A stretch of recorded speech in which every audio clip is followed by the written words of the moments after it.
Bonjour. Chaque année, les puissants de ce monde se retrouvaient à Davos, en Suisse, pour leur forum économique mondial. S'y pressaient milliardaires américains, oligarques russes, patrons chinois et une foule de dirigeants du monde. Autour d'un credo mondialiste, leur sacro-saint libre-échangisme allait assurer le bonheur de tous par le marché, selon la célèbre théorie du ruissellement. Plus les riches s'enrichissent, plus les pauvres profitent des miettes. Et tout le monde y gagne. Ça, c'est pour la théorie. Hélas, ou peut-être heureusement, 2 crises successives viennent de ramener ce petit monde à la réalité. La pandémie mondiale, puis l'invasion de l'Ukraine ont remis en cause les dogmes annuellement célébrés à Davos. Le forum a par ailleurs dû s'interrompre pendant 2 ans, Covid oblige.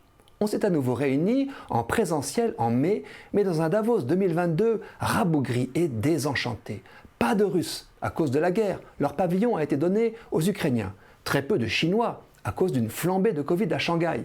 Peu de politiques car beaucoup répugnent à s'afficher en adeptes de la mondialisation triomphante alors que la crise a accru de façon indécente l'écart entre riches et pauvres.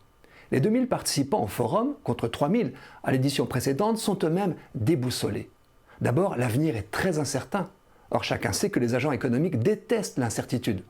Ensuite, d'autres crises pointent déjà, inflation, pénurie, peut-être famine. Enfin et surtout, les préceptes du libre-échange sont battus en brèche. La rupture des chaînes logistiques est une catastrophe pour ceux qui encensaient la répartition géographique du travail.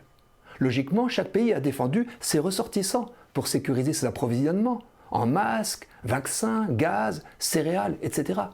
Le concept d'autonomie stratégique est de retour pour la santé, l'industrie, l'énergie, l'alimentation. Et l'on réalise enfin l'absurdité d'un système qui fait voyager massivement matières premières et produits finis sans assumer les coûts sociaux et environnementaux de ces transports.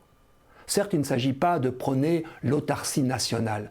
Depuis la préhistoire, le commerce et les autres formes d'échange entre les peuples sont source de progrès pour toute la famille humaine. Le contre-exemple de la Corée du Nord suffit. Mais il est temps de rééquilibrer les choses au profit de la proximité, de l'enracinement et de la nation. D'empêcher les firmes mondialisées de traiter les populations et leurs territoires en variable d'ajustement, de réhabiliter, dans l'esprit du fameux principe de subsidiarité, la souveraineté des personnes et des communautés. Nous ne voulons plus être téléguidés de l'extérieur, sans capacité de maîtriser notre destin, et finalement déresponsabilisés. En pleine tourmente, la résistance de l'Ukraine est venue manifester à quel point le concept de nation restait vital, même si la solidarité entre les nations a aussi manifesté sa nécessité. Les uns sont prêts à donner leur vie pour défendre leurs frontières, les autres sont prêts à leur fournir les moyens matériels de le faire.